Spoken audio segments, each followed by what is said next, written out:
So hello and welcome back everyone to this another video. आज के video में हम लोग एंटरप्रेन्योरशिप सिनेरियो देखने वाले हैं, जो कि पार्ट 2 होगा। हम लोगों ने पार्ट 1 खत्म कर चुके हैं, है कि नहीं? पार्ट 1 खत्म हो चुका है भाई मेरे। और अगर पार्ट 1 आपने देखा नहीं है ना, तो फटाफट जाके पार्ट 1 देखना है। ओके, भयानक इंटरेस्टिंग है। ओके, तो आज जो है पार्ट 2 है। पार्ट 1 में हम लोग ने क्या क्या टॉपिक कवर किया है वो एक बार हम लोग देख लेते हैं, ठीक है। पार्ट 1 में हम लोगों ने देखो मेक इन इंडिया जो है वो खत्म कर चुके हैं, स्टैंड अप इंडिया जो है वो खत्म कर चुके हैं। तो आज के वीडियो में हम लोग स्टार्टअप इंडिया और स्किल इंडिया के बारे में जानने वाले हैं। Startup India and skill India. Startup बहुत कम ही दिया हुआ है आपके बुक में, लेकिन फिर भी हम लोग थोड़ा आउट ऑफ द टॉपिक जाके एक्सप्लेन करेंगे, ठीक है। और सुनो, इस वीडियो में मैं आपको वेबसाइट में लेकर जाऊंगा, जहां पे आपको दिखाऊंगा कि स्टार्टअप इंडिया का रजिस्ट्रेशन कहां पे होता है। अगर आपको स्टार्टअप खोलना है ना भाई, तो कैसे खोलना है, और जितने भी प्रोविजंस है, भयानक प्रोविजंस है, सब वेबसाइट पे लिखा है। अपने को वेबसाइट में जाके देखना है, ठीक है। वो अब स्टार्ट करेंगे हम लोग स्टार्टअप इंडिया, उसके बाद स्किल इंडिया। ओके, तो सबसे पहला टॉपिक आज हम लोग स्टार्ट कर लेते हैं। ये हम लोग कल खत्म कर चुके हैं, stand up India. Okay, all this are done. So आज का टॉपिक होगा भाई स्टार्टअप इंडिया। ओके, तो भाई स्टार्ट करते हैं हम लोग स्टार्टअप इंडिया, ठीक है। यहाँ पे जो है इस पैराग्राफ में बहुत छोटा सा लिखा है, थोड़ा बहुत दिया है इसमें, लेकिन फिर भी हम लोग देखने वाले कि यहाँ पे क्या लिखा है। सर यहाँ पे यही लिखा है कि देखो, ये जो स्टार्टअप इंडिया स्कीम है ना, it is an initiative by the government of India, ठीक है। गवर्नमेंट ऑफ इंडिया का इनिशिएटिव है ये, फॉर जनरेशन ऑफ एम्प्लॉयमेंट। किस चीज के लिए? Generation of employment and wealth creation, ठीक है। एम्प्लॉयमेंट बढ़ाने के लिए और वेल्थ क्रिएशन करने के लिए, समझ में आ रहा है। और गोल क्या है sir? Goal of startup India is the development and innovation of products and services. क्या है? Development and innovation of products and services and increasing the employment rate in India, ठीक है। बेनिफिट क्या मिलता है सर अपने स्टार्टअप में? बहुत कुछ बेनिफिट है। देखो, benefit of startup India scheme is simplification of work, finance support मिलता है बेटा, गवर्नमेंट टेंडर्स मिलता है, नेटवर्किंग अपॉर्चुनिटीज मिलता है। Startup India was launched by the prime minister Shri Narendra Modi on 16 जनवरी 2016, ठीक है। ये आपका स्टार्टअप इंडिया। अभी मैं थोड़ा आउट ऑफ टॉपिक जाने वाला हूं, ओके, और आपको डेप्थ में बताने वाला हूं कि ये स्टार्टअप इंडिया में होता क्या है। ओके, अभी जो है ना, बहुत सारे छोटे छोटे बच्चे जो है, जो वीडियो देख रहे हैं, सबके दिमाग में एक क्वेश्चन होगा कि सर, हम लोग जो स्टार्टअप खोलने वाले बिजनेस, क्या वो सारा जिंदगी स्टार्टअप रहेगा? क्या हम लोग सारा जिंदगी वो जो कंपनी है वो हम लोग एज ए स्टार्टअप खोल सकते हैं क्या सर? ऐसा नहीं है भाई मेरे, ऐसा नहीं है, ठीक है। सारे जिंदगी के लिए जो है आप स्टार्टअप नहीं खोल सकते। उससे भी बड़ा क्वेश्चन है कि सर, हम लोग स्टार्टअप के लिए कौन से टाइप की कंपनीज खोल सकते हैं?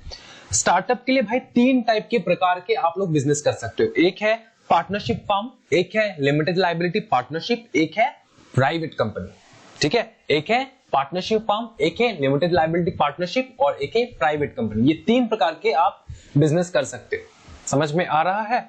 और सुनो, कितने साल के लिए रहेगा स्टार्टअप? पहले जो है ना, पहले जब नया नया आया था स्टार्टअप, तब प्रोविजन क्या था पता है? कोई भी कंपनी, कोई भी एलएलपी, कोई भी पार्टनरशिप जो कि स्टार्टअप के लिए रजिस्ट्रेशन करा रहे हैं ना, वो 7 साल के लिए, वो एकदम 7 साल के लिए मैक्सिमम रह सकते हैं एज ए स्टार्टअप। तो उसके बाद उसको नॉर्मल कंपनी जैसा, normal LLP, normal partnership firm जैसा ट्रीट किया जाएगा। समझ में आ रहा है ना? जो बेनिफिट स्टार्टअप को मिलता है वो बस 7 साल के लिए मिलेगा, बाकी 7 साल के बाद उसको नहीं मिलेगा। लेकिन अभी का प्रोविजन क्या है पता है? अभी लेटेस्ट आया है, लेटेस्ट प्रोविजन ये आया है कि 10 साल तक, 7 साल के जगह 10 साल तक आप एक कंपनी को, एक एलएलपी को, एक पार्टनरशिप को, जिसने भी रजिस्टर किया है ना, वो जो है 10 साल तक एज ए स्टार्टअप रह सकता है। 10 साल तक एज ए स्टार्टअप रह सकता है, ठीक है। 10 साल कब से? 10 साल कब से सर? जब से उन्होंने इनकॉर्पोरेशन किया तब से। समझ में आ रहा है ना? आज इनकॉर्पोरेशन किया एज ए स्टार्टअप, तो आज से 10 साल। समझ में आ रहा है? क्लियर है बात? क्लियर है? अच्छा सर, क्या मैं पकड़ लो सर, पकड़ लो सर, मैं ना मोटर पार्ट्स का ना बिजनेस करना चाहता हूँ सर। मैं जो है ना मोटर पार्ट्स का बिजनेस करना चाहता हूँ सर। क्या मैं स्टार्टअप कंपनी खोल सकता हूँ क्या सर? देखो, आप किसी भी प्रकार का बिजनेस करो, कोई दिक्कत नहीं है, लेकिन आपके जो स्टार्टअप है ना, वो किस टुवर्ड्स जाना चाहिए? एक बात समझो, it should be working towards innovation, development and improvement of new products, process और सर्विस। क्या क्या है? 3 चीजें, फटाफट बोलो। इनोवेशन, डेवलपमेंट हाँ जी, innovation, development and improvement of new products, process और सर्विस। समझ में आ रहा है? यहाँ पे जो आपका यहाँ पे जो दिया हुआ है, देखो इधर पे अच्छे से, यहाँ पे बस एक चीज मिसिंग है। The goal of startup is दिया है development, innovation, products and services. यहाँ पर ये दिया है, ठीक है। Innovation of product and services दिया है ना, लेकिन यहाँ पे इंप्रूवमेंट भी होता है। समझ में आ रहा है? Innovation, development and improvement of new products और सर्विसेज, ये भी हो सकता है। समझ में आ रहा है? Innovation, development and improvement of new products, processes और सर्विसेज। समझ में आ रहा है? इनके तरफ आप जा सकते हो, इनके तरफ आप जा सकते हो, कोई दिक्कत नहीं। समझ में आ रहा है? और सुनो, ये जो स्टार्टअप है ना, इसके क्या क्या बेनिफिट्स है, बहुत सारे बेनिफिट्स है स्टार्टअप के, वो हम लोग देखने वाले हैं अभी। आ जाओ। सबसे पहला बेनिफिट क्या है कि फाइनेंशियल बेनिफिट मिलने वाला है आपको। कौन सा benefit sir? Financial benefit. Sir किस प्रकार का फाइनेंशियल बेनिफिट? देखो क्या होता है ना, स्टार्टअप, मैंने पहले बताया कि स्टार्टअप मतलब इनोवेशन, और कोई भी आप चीज जो इनोवेट कर रहे हो, नया चीज इन्वेंट किए हो ना, उसके ऊपर क्या चाहिए सर? उसके ऊपर पेटेंट राइट चाहिए। Sir what is patent right? Patent right वो होता है जो कि आपको, आपके जो इनोवेशन है उसको प्रोटेक्ट करके रखता है, ठीक है, सो दैट आपकी इनोवेशन के ऊपर बस आप ही का हक हो और आप ही वो सेल कर पाए, कॉमर्शियल यूज कर पाए, जो भी है, ठीक है, उसके ऊपर आप ही का राइट होगा। समझ में आ रहा है? उसको कहते हैं पेटेंट। तो पेटेंट राइट लेना उतना भी इनएक्सपेंसिव काम नहीं है भाई, बहुत एक्सपेंसिव होता है पेटेंट राइट लेना। समझ में आ रहा है? पेटेंट राइट लेना, तो इसमें क्या होता है ना, बहुत हैवी कॉस्ट लग जाता है। तो गवर्नमेंट ने क्या बोला पता है? गवर्नमेंट ने बोला भाई और बहनों, आप एक काम करो, आपको पेटेंट चाहिए ले लो, कोई दिक्कत नहीं है, मैं आपको हेल्प करूंगा। तो सबने पूछा सर कितने हेल्प करोगे? तो मोदी साहब ने बोला देखो, अगर आपका पेटेंट का प्राइस है 100 रुपए, ठीक है, पेटेंट का, फॉर एग्जाम्पल पेटेंट जो है उसका प्राइस है, मतलब पेटेंट लेने का जो खर्चा है वो है 100 रुपए। वहां में से सर मैं आपको बताता हूं 80% आपको रिटर्न दे देगा गवर्नमेंट, मतलब 80 रुपीज गवर्नमेंट रिटर्न दे देगा। समझ में आ रहा है? बाकी 20 रुपीज आपको लगाना। समझ में आ रहा है? तो गवर्नमेंट ने क्या बोला कि पेटेंट का जो जितना भी खर्चा है ना, उसका 80% खर्चा मैं आपको रिफंड करा दूंगा, मैं आपको रिफंड करा दूंगा 80% खर्चा। समझ में आ रहा है? ये बोल दिया गवर्नमेंट ने। अभी देखो एक बार पढ़ लेते हैं, उसके बाद हम लोग क्लियर हो जाएंगे इस चीज के ऊपर, है कि नहीं? आ जाओ। Most of the startups are patent based, है कि नहीं? Most of the startups are patent based. It means they produce और प्रोवाइड यूनिक गुड्स और सर्विसेज। मतलब बहुत सारी जो स्टार्टअप्स है ना, अभी ये दरकार नहीं है कि आपको यूनिक गुड्स या फिर यूनिक सर्विस ही देना है तभी आप स्टार्टअप कर पाओगे। अगर आपका बिजनेस ऐसा है कि जहां पे एम्प्लॉयमेंट जनरेशन होता है ना, जहां पे एम्प्लॉयमेंट जनरेट होता है, तो आप भी जो है ना स्टार्टअप खोल सकते हो। समझ में आ रहा है? तो मोस्ट ऑफ द स्टार्टअप बोला यहाँ पे कि बहुत सारे स्टार्टअप्स है, ओके, जो कि पेटेंट बेस्ड होते हैं। तो पेटेंट बेस्ड क्यों होते हैं? क्योंकि दे प्रोवाइड यूनिक गुड्स और सर्विसेज, है कि नहीं? अभी एक बात सुनो, in order to register their patents they have to incur a heavy cost which is known as patent cost, ठीक है। Under this scheme the government provides 80% rebate, 80% rebate मतलब 80% रिफंड, ठीक है, ऑन द पेटेंट कॉस्ट। जितना खर्चा है उसके ऊपर 80% refund. मोreover the process of patent registration and related is faster for them. Also the government pays the fees of facilitator to obtain the patent. अभी क्या बताया सर यहाँ पे लास्ट लाइन पे? सर कुछ समझे नहीं। देखो लास्ट लाइन पे ये बताया कि नॉर्मली जो पेटेंट लेने का टाइम होता है ना, बहुत दिक्कत वाला टाइम होता है, बहुत टाइम कंज्यूमिंग होता है पेटेंट, ठीक है, टाइम लग जाता है, पूरा वेरिफिकेशन होगा, ये होगा, वो होगा, ये प्रूफ, वो प्रूफ, उसके बाद पेटेंट राइट मिलता है। तो सुनो एक बात, ये तो पेटेंट राइट के बारे में बात हो चुका है, ठीक है, जो इतना टाइम कंज्यूमिंग है। लेकिन अगर आप स्टार्टअप हो ना, तो आपको बहुत जल्दी मिल जाएगा पेटेंट राइट। समझ में आ रहा है? आपका काम सबसे पहले प्रेफरेंस मिलेगा आपके काम को।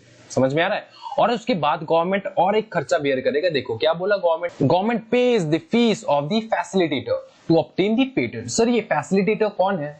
फैसिलिटेटर जो है ना, वो होता है जो बंदा आपको पेटेंट लेने में मदद करे, जो बंदा आपको पेटेंट लेने में मदद करे। अगर आपको कोई काम करवाना है तो कोई बंदे को पकड़ के ही तो काम करवाना है ना, जो काम ये कर सके।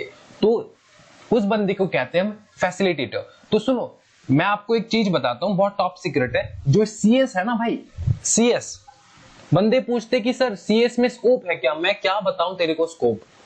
स्कोप मतलब कहां नहीं है, एक जगह, एक फील्ड दिखा दे मेरे को कि कहां पे सीएस का स्कोप नहीं है। बेटा आप जो ये फैसिलिटेटर देख रहे हो ना, पेटेंट लगाने का जो काम है ना, वो सीएस करता है। समझ में आ रहा है? वो सीएस करता है। तो ये जो पेटेंट राइट है बेटा, वो आप काम कर सकते हो। पेटेंट दिलाना जो है वो सीएस का काम हो सकता है। समझ में आ रहा है ना? स्कोप मत पूछो बेटा, स्कोप कहां नहीं है मेरे को ये बता दो तुम।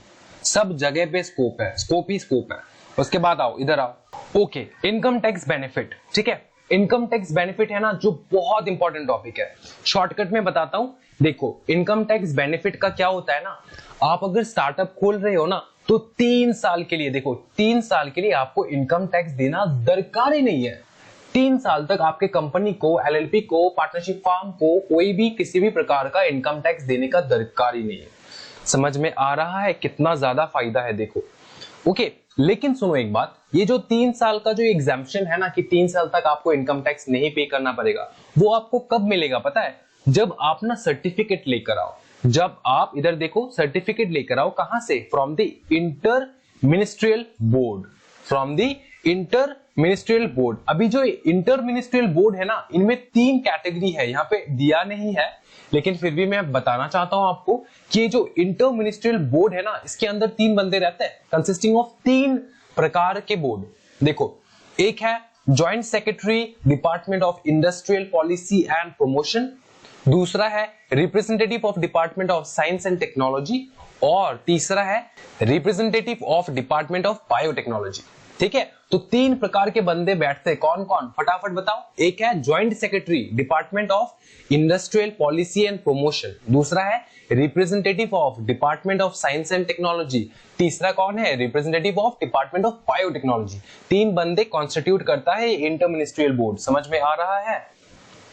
हाँ जी, हाँ। तो इनसे ना आपको सर्टिफिकेट लाना पड़ेगा। अगर आपने एक बार इनसे सर्टिफिकेट ला दिया तो 3 साल तक बेटा एकदम आराम, कोई टैक्स देने का झंझट नहीं है।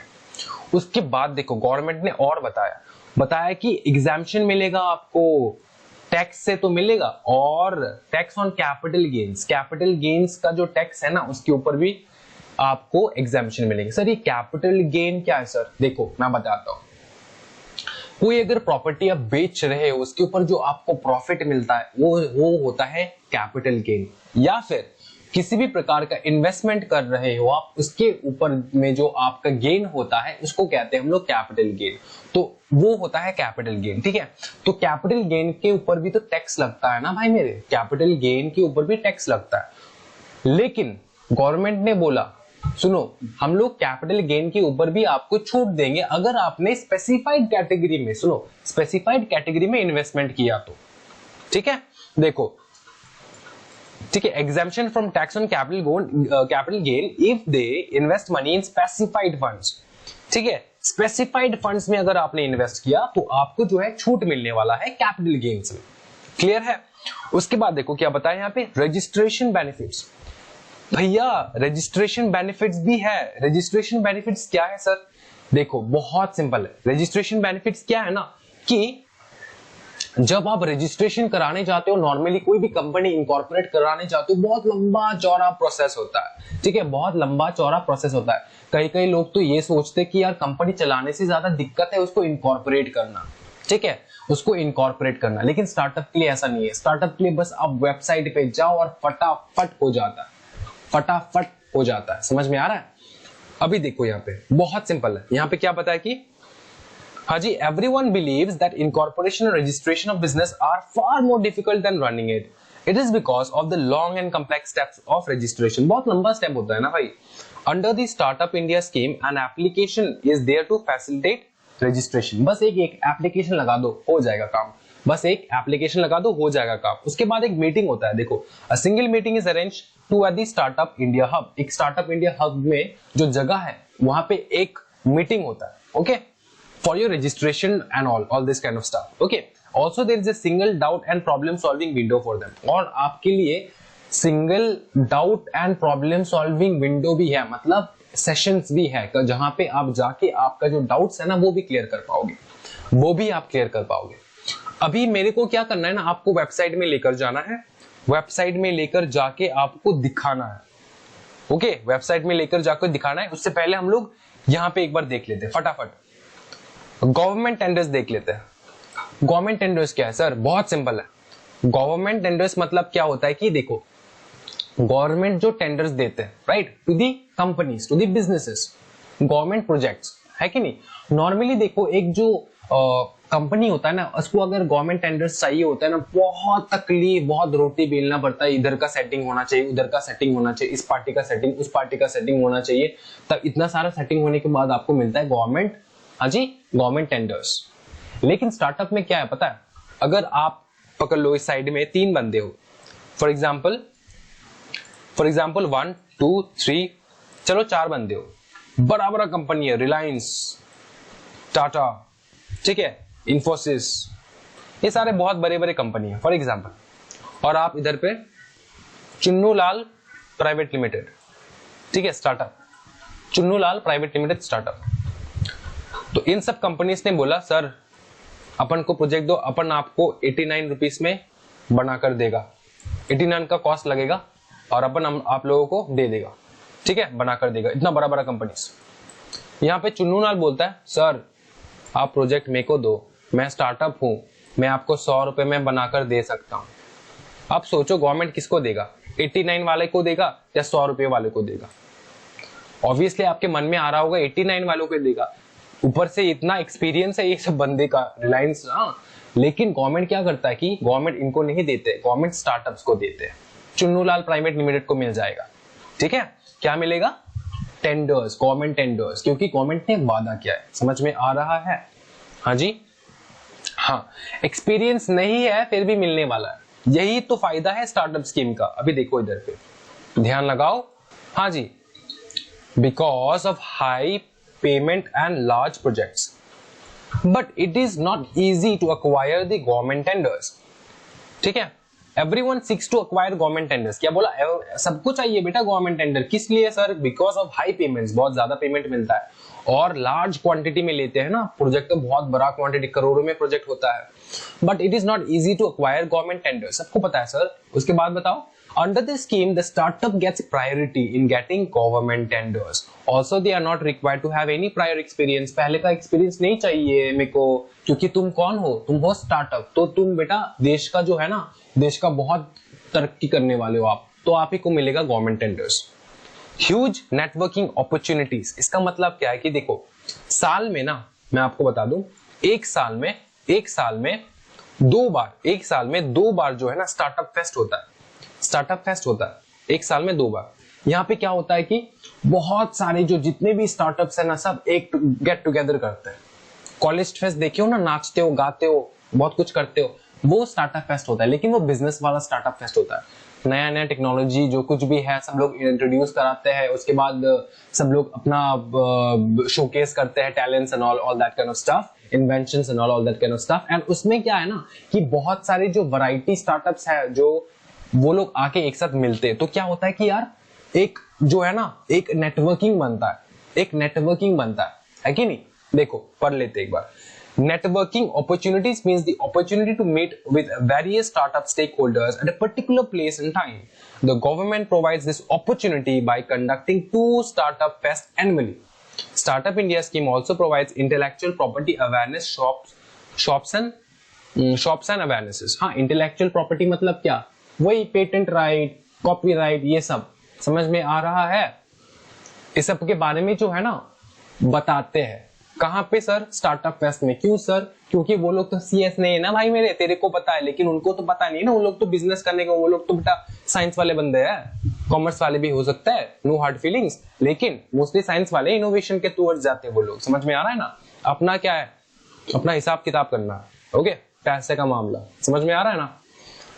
तो देखो बेटा, उनका अगर इन्वेंशन काम करेगा तो अपने पास आएगा उस इन्वेंशन को लेके, और हम लोग उस इन्वेंशन को बाजार में बेचेंगे, है कि नहीं बेटा? ईस्ट और west, commerce is the best. इधर आओ, इंटेलेक्चुअल प्रॉपर्टी अवेयरनेस वर्कशॉप, तो उनको तो पता नहीं है, तो उनको तो वर्कशॉप देना पड़ेगा ना, वर्कशॉप देना पड़ेगा ना कि हाँ जी भैया ये लो, एक काम करो, आपको ये सब जो है ना, ये सब फॉलो करना चाहिए, आप नए नए स्टार्टअप हो ना, तो मैं आपको आइडिया देता हूँ। ये सारे बहुत दिग्गज लोग आते हैं और आके गवर्नमेंट के साइड से आते हैं और ज्ञान बांटते हैं वहां पे। समझ में आ रहा है ना?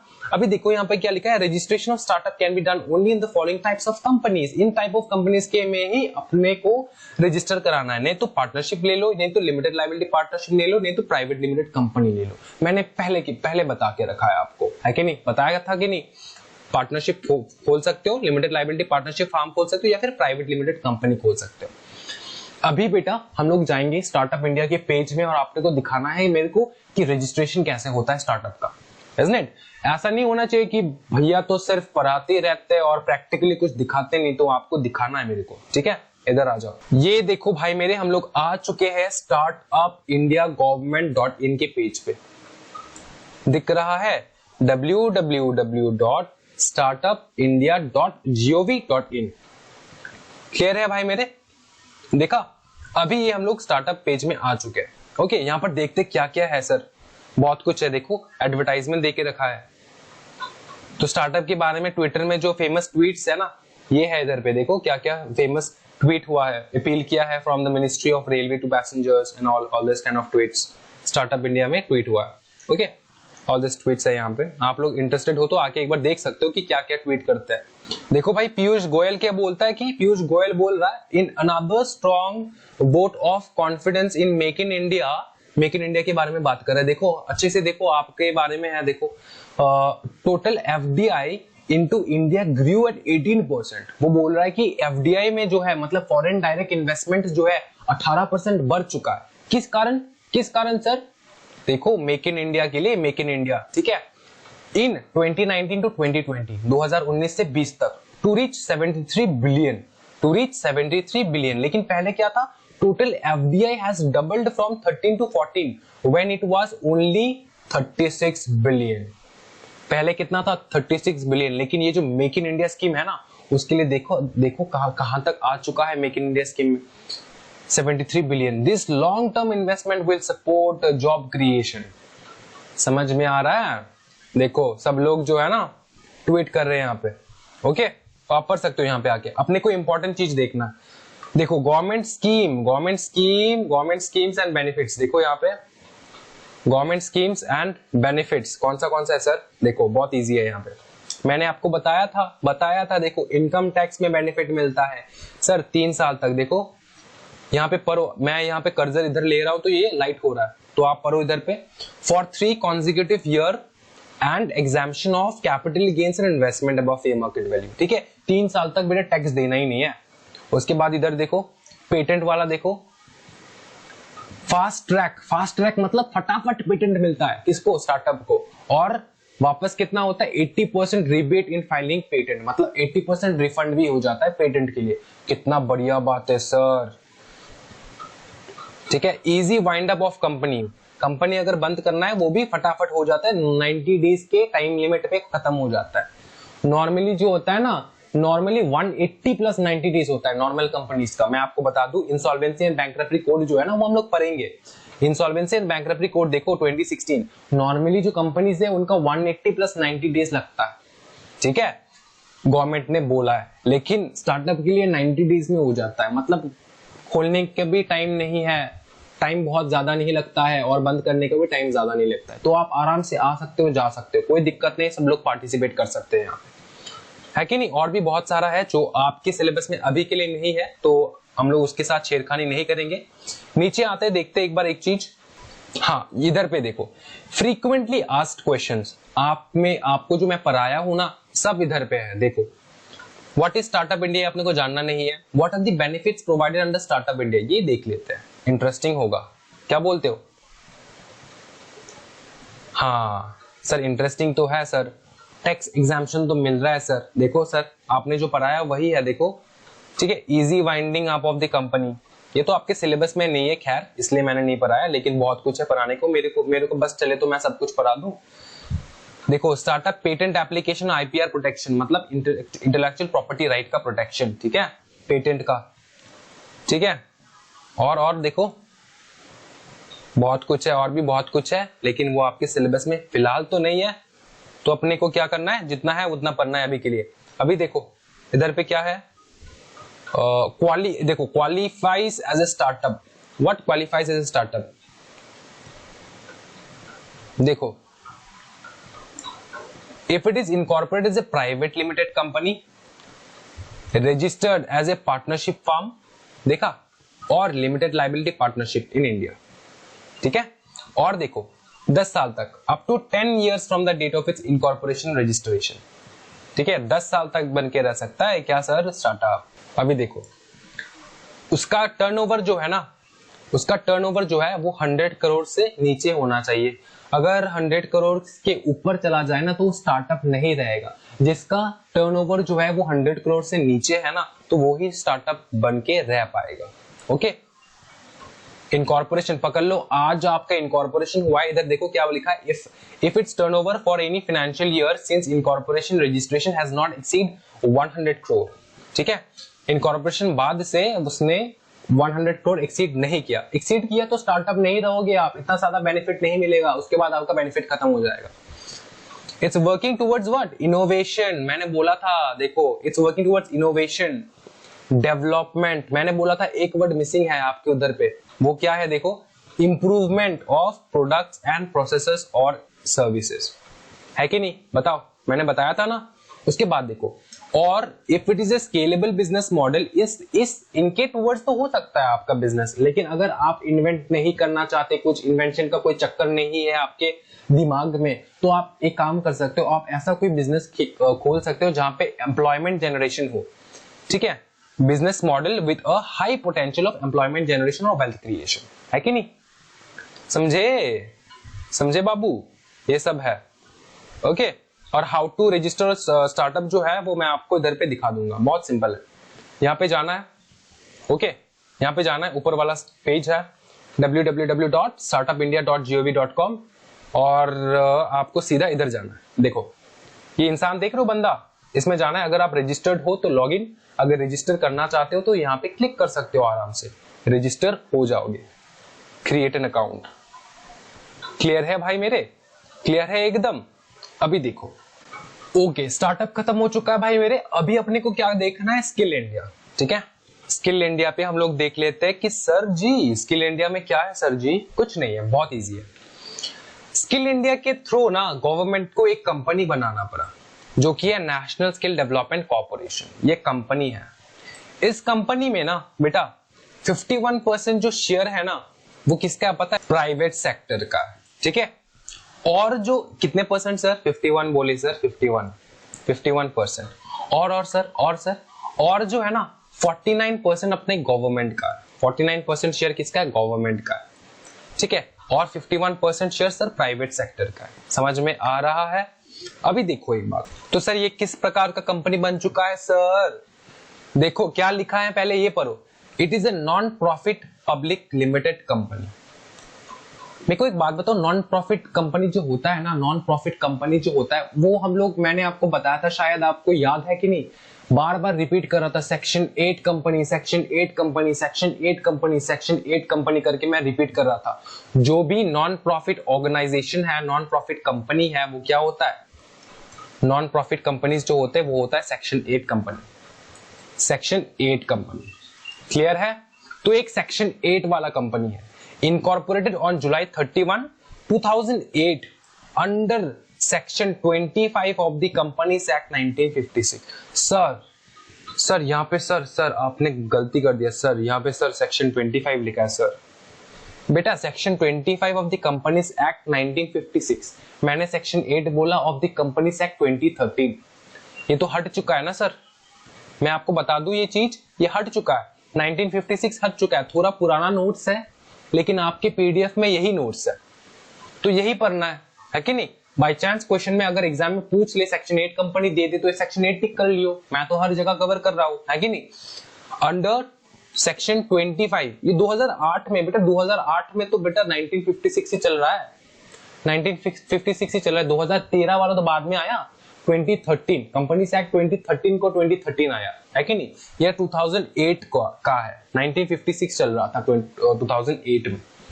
तो वो जो 8 सेक्शन 8 वाला कंपनी है ना, वो सेक्शन 25 के नाम से जाना जाता था पहले, और अभी किस नाम से जाना जाता है? सेक्शन 8 के नाम से जाना जाता है। क्लियर है? तो बेटा ये जो अपने टेलीग्राम ग्रुप है ना, इसमें डिबेट करने मत लग जाना, आंदोलन मत कर देना सर आपने सेक्शन 8 पढ़ा है, यहाँ पे सेक्शन 25 लिखा है।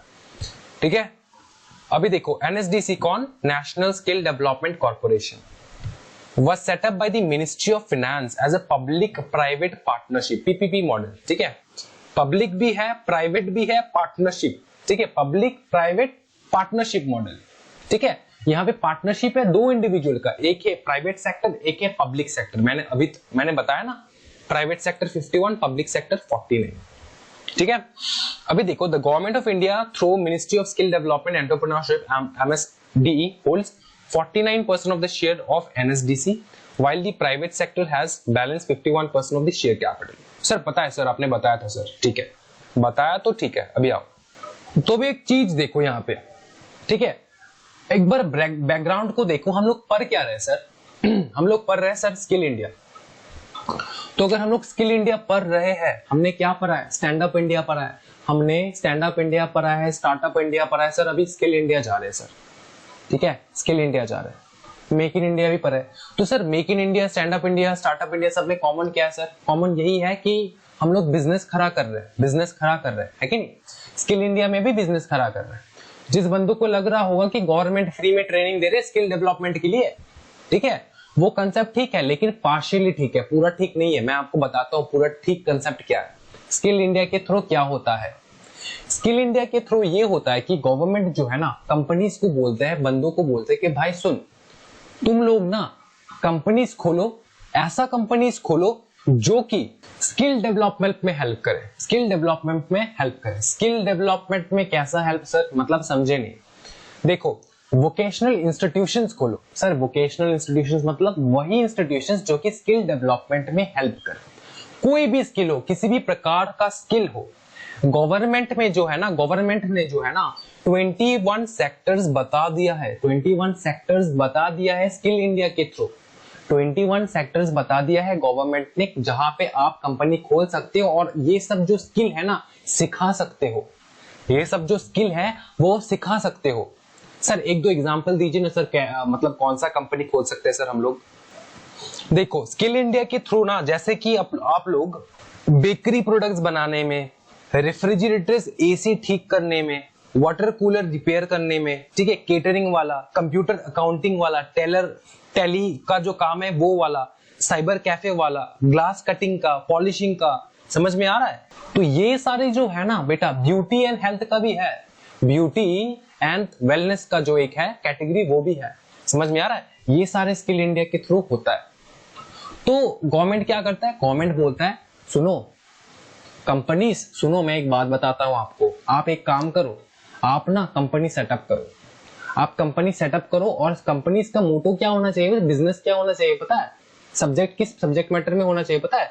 आपको सब्जेक्ट मैटर होना चाहिए वोकेशनल इंस्टीट्यूशन वाला। आपको स्किल्स जो है ना, स्किल्स का ट्रेनिंग देना है बंदों को, ऐसा कंपनी खोलो। तो बंदे ने पूछा सर मैं अगर ऐसा खोलूंगा तो सर मेरे को प्रॉफिट क्या मिलेगा? तो बोला कि देखो भाई तुम प्रॉफिट लो ना, किसने मना किया है प्रॉफिट लेने के लिए? तुम पैसा लेके स्किल दो, कोई दिक्कत नहीं है, ये प्रॉफिटेबल ऑर्गेनाइजेशन होगा। ऐसा नहीं कि नॉन प्रॉफिटेबल बिजनेस खोलने के लिए मैं नहीं बोल रहा हूं, मैं बोल रहा हूं प्रॉफिटेबल बिजनेस खोलो, पैसा लो और स्किल्स दो। सही बात है। तो बंदा बोला कि सर वो तो ठीक है सर, लेकिन सर बिजनेस खोलूंगा इतना बड़ा ये वाला चीज जो है, इसके लिए पैसा भी तो लगेगा सर बिजनेस के लिए। बोले मैं क्यों हूं, मैं दूंगा फंडिंग, आप बस बिजनेस करो, मैं दूंगा आपको फंडिंग। ठीक है, ये बताया गवर्नमेंट ने। तो एक बार इधर से देख लेते हैं तो आपका क्लियर हो जाएगा। इधर देखो, NSDC aims to promote skills development by catalyzing creation of large quantity and for-profit vocational institutions। देखा, लार्ज क्वांटिटी में खोलना है बेटा, क्या? For profit vocational institutions. Further, the organization provides funding to build scalable and profitable vocational training initiatives। क्या देता है sir? Funding देता है ना, फंडिंग देखो लिखा है यहाँ पे, देखो funding to build scalable and profitable vocational training initiatives. Its mandate, its academics either directly or through partnership. NSD acts as a catalyst in skill development by providing funding to enterprises, companies and organizations that provide skill training. ठीक है, कौन देता है sir funding? ये बेटा company खोला किस लिए है? Non profit organisation. देखो सेक्शन 8 कंपनी किसके लिए खोला जाता है? मेरे को एक बात बताओ, सेक्शन 8 कंपनी मेरे को आज क्लियर करो। नहीं नहीं नहीं, मेरे को आज एक बात क्लियर करो, सेक्शन 8 कंपनी किसके लिए खोला जाता है? आप बताओ। मैं बताऊं? नहीं, मेरे को बताने दो।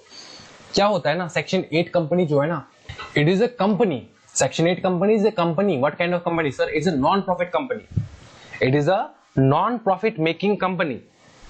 अभी उसको नॉन प्रॉफिट तो है, उसका ये मोटिव नहीं है कि वो प्रॉफिट कमाएगा, ठीक है, लेकिन वो जो कंपनी खोला होता है ना, for what kind of object? It is a non profit company for what? For the main object of promotion, research, social welfare, religion, charity, commerce, arts, science, sports, education, इन सब के चीज में ना बेटा ये सेक्शन 8 कंपनी चैरिटी करता है। समझ में आ रहा है? चैरिटी करता है, समझ में आ रहा है? तो ये क्या है सर? NSDC, ये तो सेक्शन 8 कंपनी है, तो ये क्या करेगा? ये प्रमोशन करेगा सर। किस चीज का प्रमोशन? कोई भी सर, सोशल हो, कॉमर्स हो, साइंस हो, आर्ट्स हो, इन सब का, ठीक है। पर्टिकुलर है, लिमिट है, इन सब के बारे में हो सकता है। जैसे कि मैं बताया आपको, सेक्शन 8 कंपनी का ऑब्जेक्ट क्या होना चाहिए? For promoting research, social welfare. गिन के लिख लो, मैं जो बता रहा हूं वो एकदम पत्थर का लकीर है, इससे ज्यादा नहीं हो सकता। जो मैंने जो बताने जा रहा हूं वही है, देखो लिख के रख लो। पहला क्या है? For what kind of object are they made? For promoting research, social welfare, religion, charity, commerce, arts, science, sports, education, and the protection of the environment or any such other object, provided that the profit, if any, or other income is applied for promoting only the object of the company, and also no dividend is paid to its members. समझे बेटा? ये होता है section 8 company. थोड़ा ज्यादा बता दिया मैंने सर, थोड़ा ज्यादा आउट ऑफ टॉपिक बता दिया सर, बताना जरूरी है बेटा। एक बात ये भी ले लो, सेक्शन 8 कंपनी के जो शेयर होल्डर्स है ना, उनको डिविडेंड नहीं मिलता। उनको क्या नहीं मिलता? डिविडेंड नहीं मिलता सर। तो फिर शेयर होल्डर्स बेटा चैरिटी के लिए खोले है कंपनी, समझ में आ रहा है ना? पैसे का बात मत करो इधर पे, वो बस फंडिंग करता है, वो फंडिंग करता है, समझ में आ रहा है? किसको फंडिंग देने वाला है? देखो, NSD acts as a catalyst in skill development by providing funding to enterprises, companies, organizations that provide skill training, ठीक है। किसको देता है? स्किल ट्रेनिंग जो प्रोवाइड करता है ना, जो कंपनी ऑर्गेनाइजेशन स्किल ट्रेनिंग देता है उसी को फंडिंग देगा ये NSDC, समझे? It also developed appropriate model to enhance support and coordinate private sector initiatives. The differentiated focuses on 21 sectors under NSDC. Preview and its undertaking of their viability will make every sector attractive to private investment. 21 sectors में वो लोग ध्यान देते हैं, समझ में आ रहा है? नेक्स्ट देखते हैं हम लोग, इसमें थोड़ा डिटेल पढ़ेंगे, ठीक है, फटाफट, टाइम नहीं है। The detail of various schemes and initiatives are provided below. कौन सा स्कीम है अंडर दिस? प्रधानमंत्री कुशल केंद्र, एक स्कीम का नाम बताऊं, प्रधानमंत्री कुशल केंद्र, ठीक है। इसमें क्या होता है सर? इसमें ना देखो वोकेशनल ट्रेनिंग दिया जाता है। Need to be made aspirational to transform India into skill capital of the world. In line with the same, ministry of skill development entrepreneurship MSDE intends to establish visible aspirational model training centers in every district of the country. NSDC is the implementation agency of the project. हाँ जी, तो government तो बेटा private sector में देखकर तो बैठ नहीं सकते, है कि नहीं? तो इसके टुवर्ड्स गवर्नमेंट तो बैठ नहीं सकते। तो गवर्नमेंट कौन सा इनिशिएटिव लिया? देखो, गवर्नमेंट ने पहला इनिशिएटिव लिया प्रधानमंत्री कुशल केंद्र, प्रधानमंत्री कुशल केंद्र वाला इनिशिएटिव लिया। सर इसका मतलब क्या होता है? एवरी डिस्ट्रिक्ट में, समझो, एवरी डिस्ट्रिक्ट में, कंट्री का एवरी डिस्ट्रिक्ट में, ठीक है, ये खोलना है। क्या खोलना है सर? ट्रेनिंग सेंटर खोलना है, ट्रेनिंग सेंटर खोलना है, समझ में आ रहा है? ट्रेनिंग सेंटर खोलना है। और ये जो है ना, कौन गवर्न करता है? गवर्न करता है NSDC, is the implementation agency for the project, समझ में आ रहा है? तो MSDC जो है, MSDE और NSDC में फर्क समझो। Ministry of skill development and entrepreneurship क्या करेगा कि जगह जगह पे, डिस्ट्रिक्ट पे ना, ये प्रधानमंत्री कुशल केंद्र खोलेगा। क्या खोलेगा? प्रधानमंत्री कुशल केंद्र खोलेगा। और सर NSDC क्या करेगा? फिर वो इंप्लीमेंट करेगा, implementation agency for the project, वो इम्प्लीमेंट करेगा, जो काम करना होगा ये तो खोल देगा, उसके बाद इम्प्लीमेंट कौन करने वाला है ये सब चीज, वो एनएसडीसी करेगा। समझ में आ रहा है? The model training centres evaluates to certain benchmark institutions that demonstrate aspirational values for competency based skill development training, focuses on element of quality, sustainability and connection with stakeholders in skill delivering processes, transform for a mandate driven footloose model to a sustainable institutional model। ठीक है, transform from a mandate driven footloose model to a sustainable institutional model. ठीक है, ये सब model training के बारे में बात कर रहे हैं। ओके, इंपॉर्टेंट क्या है? इंपॉर्टेंट ये है, इंपॉर्टेंट ये पढ़ियो। ठीक है, उसके बाद ये सब तो पढ़ाई है, पूरा एकदम एक्सप्लेन करते हैं, दिमाग में अभी तक बैठ चुका होगा, बस एक बार रिविजन देना है घर पे बैठ के, बस हो जाएगा पूरा। फंडिंग सपोर्ट कहां से मिलता है सर? फंडिंग सपोर्ट एनएसडीसी देता है ना सर, मैंने बताया था। NSDC will provide a concessional secured loan funding percentage up to 75% of the project investment.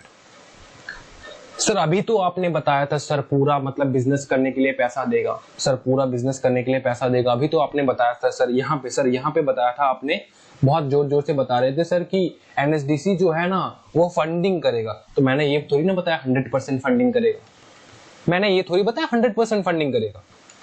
हाँ जी, 75% देगा, 75% फंडिंग होगा प्रोजेक्ट इन्वेस्टमेंट का, to cover expenditure on related to training infrastructure including purchase of plant, machinery, equipment। ठीक है, ये सब खरीदने में आपको पैसा देगा। Training aid and other associated item, civil work including setting up prefabricated structures and risk for retrofitting existing structures। ठीक है, retrofitting existing structures मतलब मरम्मत कराना, जो पहले से है मतलब सेकंड हैंड ले लो उसको मरम्मत कराना। समझ में आ रहा है ना? तो इन्वेस्ट करो आप, पूरा 75% तो दे ही रहा है। किन सब चीजों में देना है? इन सब चीजों में देना है। कौन देगा? एनएसडीसी। कितना सर? प्रोजेक्ट कॉस्ट का 75% देगा, प्रोजेक्ट कॉस्ट का 75%। मैं एमसीक्यू में पूछूंगा भाई, ठीक है ना? मतलब अगर बता नहीं पाए ना आप तो देखना किसका 70% सर? प्रोजेक्ट इन्वेस्टमेंट का, प्रोजेक्ट कॉस्ट का। समझ में आ रहा है? ऑपरेशनल सिस्टम देख लेते हैं। The sustainability of the centers will be assured against dedicated training numbers under Pradhan Mantri Kushal Vikas Yojana or its successor scheme. Each PMKK will be assured a training mandate for 3 years under the PMKVY scheme as per common norms subject to capacity of the utilization of the centers। समझे? तो operational support भी मिलेगा। देखो हम लोग जो पढ़ रहे हैं ना, ये हम लोग कंपनी पर्सपेक्टिव से पढ़ रहे हैं, हम लोग नागरिक पर्सपेक्टिव से नहीं पढ़ रहे। आपको यही नहीं बोला जा रहा कि बेटा आपको कैसे एडमिशन मिलेगा, समझ में आ रहा है, कौशल विकास योजना के तहत, ठीक है, आपको कैसे जाके ट्रेनिंग करना है, वो नहीं बेटा, आपको ट्रेनिंग देना है। समझ में आ रहा है? हम लोग कंपनी पर्सपेक्टिव से सोच रहे हैं। तो यहाँ पे क्या बताया, देखो बहुत इजी है, ऑपरेशनल सपोर्ट मिलेगा। कहाँ से सर? प्रधानमंत्री कौशल विकास योजना, ये तो योजना है ना, इस योजना के तहत हम लोग ने क्या क्या बनाया है? प्रधानमंत्री कौशल केंद्र, केंद्र मतलब सेंटर, जहां पे क्या होता है? हाँ जी, जहां पे ट्रेनिंग होते हैं। समझ में आ रहा है ना? समझ में आ रहा है? वहां पे ऑपरेशनल सपोर्ट मिलने वाला है। आपका जो ऑपरेशनल सपोर्ट है, ठीक है, ट्रेनिंग कराना है ना बंदों को, तो उसमें जो है ना गवर्नमेंट आपको 3 साल तक हेल्प करेगा। समझ में आ रहा है? दिक्कत का कोई बात नहीं है, बस आप खोलो, आप बस खोलो, गवर्नमेंट आपके साथ है। उसके बाद देखो इंटरनेशनल स्किल ट्रेनिंग, बस यहां से लेके यहां तक रीड करना है। ठीक है, यहाँ पे कुछ नहीं बताया, बस यही बताया कि बेटा इंडिया का साइज जो है बहुत ज्यादा है यूथ का, ठीक है, तो today youth need to be harnessed, उसको हार्नेस करना चाहिए, मोटिवेट करना चाहिए, स्किल्ड होना चाहिए, स्ट्रीमलाइन होना चाहिए rapid progress of the country के लिए, है कि नहीं? India has the relative advantage at present over other countries in terms of distribution of youth population. हाँ जी बेटा, इंडिया में यूथ पॉपुलेशन बहुत भयंकर है, even when compared to a large fast growing Asian economies such as China and Indonesia, the 2 major countries other than India which determine the demographic features of India। समझ में आ रहा है? Easy है, ये बस रीड करना। ठीक है, यहां तक क्लियर हो चुका है, कोई दिक्कत नहीं है। तो भाई आज का वीडियो जो है ना यहां तक रखते हैं। बेटा सुन लो, एक बात सुनो मेरा, सुनो भाई, अगर वीडियो पसंद आया हो ना तो प्लीज भाई सब्सक्राइब करो, लाइक करो एंड डेफिनेटली शेयर कर देना to all the needy people.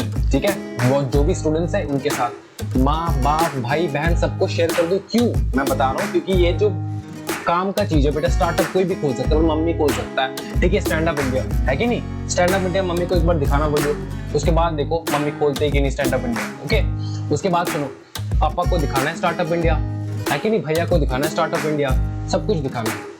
उसके बाद बोलना है कि सर आप तो कमाल कर दिए, मेरे घर में बहुत सारे बिजनेसमैन हो चुके हैं, isn't it? So thank you so much everyone, happy learning guys, bye bye.